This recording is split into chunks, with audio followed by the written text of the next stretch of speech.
نحمده ونصلي على رسوله الكريم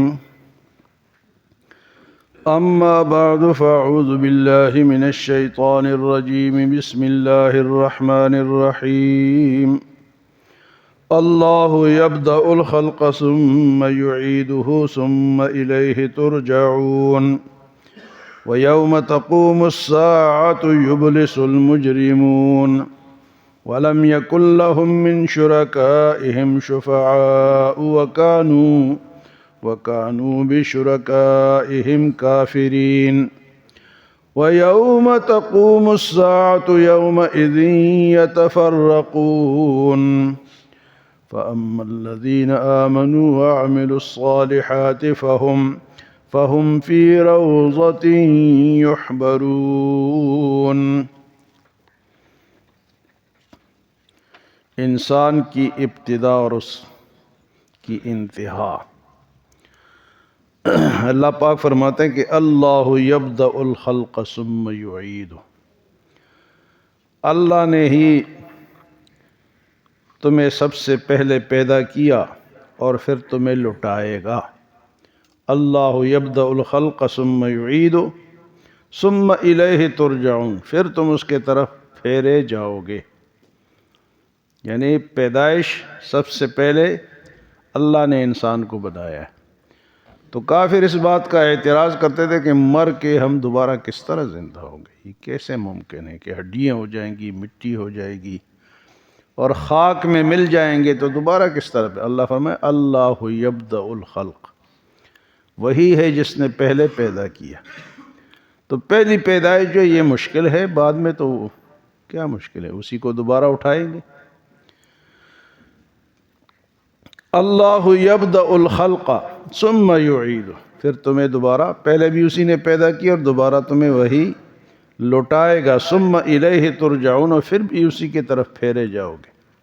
یعنی ایک دفعہ پیدا ہوا، پھر مرے گا، اور پھر تیسری بار پھر اللہ پاک قیامت کے دن اس کو اٹھائیں گے۔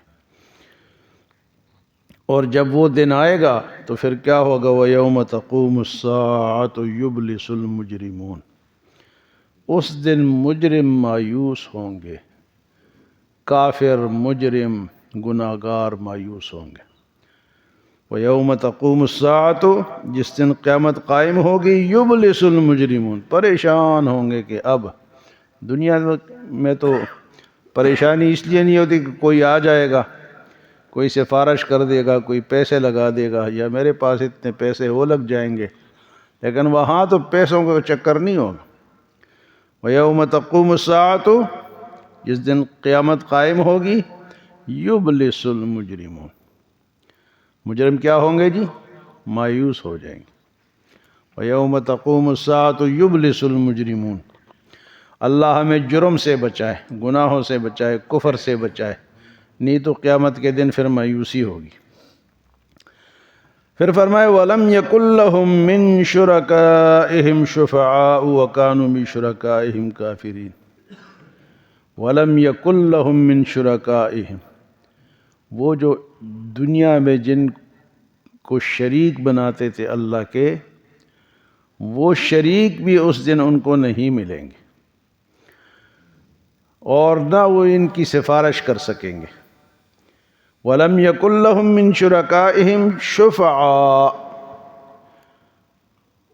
آج یہ شرک جو لوگ کرتے ہیں یا اللہ کو چھوڑ کے غیر اللہ کو پکارتے ہیں، ان کا مقصد یہ ہوتا ہے کہ لِيُقَرِّبُونَ إِلَى اللَّهِ زُلْفَىٰ، مَا نَعْبُدُهُمْ إِلَّا لِيُقَرِّبُونَ إِلَى اللَّهِ زُلْفَىٰ، ہم تو ان لوگوں کو اس لیے پکارتے ہیں کہ یہ ہمیں اللہ کے قریب کر دے۔ اللہ کا قرب تو خود حاصل کرنا پڑتا ہے، کوئی آپ کو قریب نہیں کر سکتا۔ خود آپ نیک کام کرو گے تو اللہ کے قریب ہو جاؤ گے۔ تو آپ کہیں کہ مجھے کوئی اور قریب کر دے گا، یہ ممکن نہیں ہے۔ انسان کا دل کالا ہے اور دوسرا اس کو کیسے آگے دھکیلے گا؟ فرمایا کہ شرک جو کرتے ہیں اور جن کی یہ نیت ہے، یہ عقیدہ ہے کہ وہ ہماری سفارش کریں گے۔ ایک بات تو یہ ہے کہ سفارش دو بندے کر سکیں گے، پہلے تو ایمان والا ہو اور دوسرا جو ہے من اذن لہ الرحمن ورضی لہ قولا، جس سے اللہ راضی ہو اور اس کے بات کو بھی اللہ پسند کرے، یعنی وہ اجازت دے اللہ کہ بھئی تم سفارش کرو۔ من ذا الذی یشفع عندہ الا باذنہ، سفارش وہی کر سکے گا جس کو اللہ کہیں گے کہ جس کی بات اللہ کو پسند ہوگی وہ سفارش کرے گا۔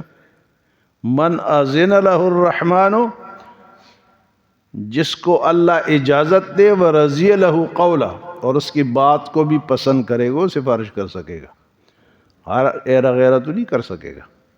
لیکن فرمایا کہ وہ ان کی سفارش نہیں کر سکیں گے۔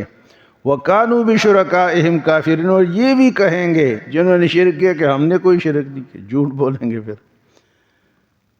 قَالُوا وَاللَّهِ رَبِّنَا مَا كُنَّا مُشْرِكِينَ، اللہ ہم نے تو شرک نہیں کیا، تو جھوٹ سے تو جان نہیں چھوٹے گی۔ پھر اللہ پاک فرماتے ہیں کہ انسان کو بنایا، پھر اسی کی طرف واپس جاؤ گے۔ قیامت کے دن مجرم کافر مایوس ہوں گے، سفارشی سب بھاگ جائیں گے، اور سب سے بڑی سفارش جو انسان کی نیکی ہوگی وہ سفارش ہوگی۔ اور پھر فرمایا وَيَوْمَ تَقُومُ السَّاعَةُ يَوْمَئِذٍ يَتَفَرَّقُونَ، جب قیامت قائم ہوگی تو لوگ جدا جدا ہو جائیں گے، لائنیں لگیں گی۔ یہ نیکی والوں کی بھی لائنیں ہوں گی، سب سے اونچی نیکی والوں کا جو لائن ہے